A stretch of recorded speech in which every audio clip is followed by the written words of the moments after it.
নমস্কার বন্ধুরা, ঝিরিঝিরি এক বৃষ্টি স্নাত সকাল শুরু হয়ে গেছে বিলোনিয়ার ১ নং টিলা অবস্থিত রাম ঠাকুর সেবা মন্দিরে বাৎসরিক উৎসব। গতকাল অর্থাৎ বুধবার সন্ধ্যায় গঙ্গা আনয়নের মাধ্যমে উৎসব শুরু হয়েছে। আজ বৃহস্পতিবার, তাই আমি ভোরেই চলে গেছিলাম। ভাবলাম যে একটু মন্দির প্রাঙ্গণ ঘুরে আসি। বৃষ্টি ছিল, ছাতা নিয়েই চলে গেলাম। যেহেতু বৃষ্টি ছিল, একটু ভক্তদের সমাগম কম ছিল, যে যার বাড়ি থেকে হয়তো শুনছিল। যাক, আমার তো ভীষণ ভালো লেগেছে, ভীষণ সুন্দর সাজিয়েছে মন্দির। সকাল সকাল ঠাকুরের মন্দিরে যেতে কার না মন চায়।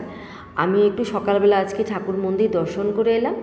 তো কিছুটা ঠাকুরের প্রণাম করে ঠাকুরকে, কিছুটা ঠাকুরের নাম কীর্তন শুনলাম। সকালবেলা সত্যিই তো সকালে ঠাকুরের নাম কীর্তন শুনতে ভীষণ ভালো লাগে। এত সুন্দর আশ্রম প্রাঙ্গণটা সাজানো হয়েছিল না, চারদিক বারবার শুধু আমি ঘুরে ঘুরে দেখছিলাম। এখানে মহন্ত মহারাজ ক্যাম্পে বসেছিলেন, আর আমি চারদিক বারবার শুধু দেখে আমার প্রাণ জুড়িয়ে যাচ্ছিল।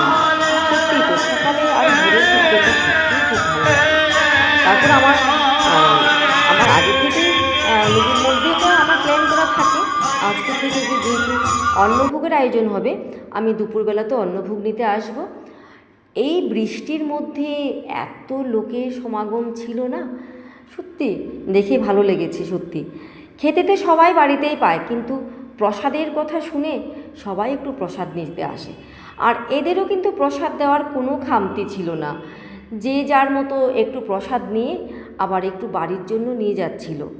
কেউ কিন্তু আপত্তি করছিল না, কিন্তু সবাই বাড়ির জন্য প্রসাদ দিয়ে দিচ্ছিল। তো আজকে আমার ঠাকুরের প্রসাদ নেওয়া হয়েছে। জানি না আর কখন যেতে পারবো কি না এই কদিনের মধ্যে।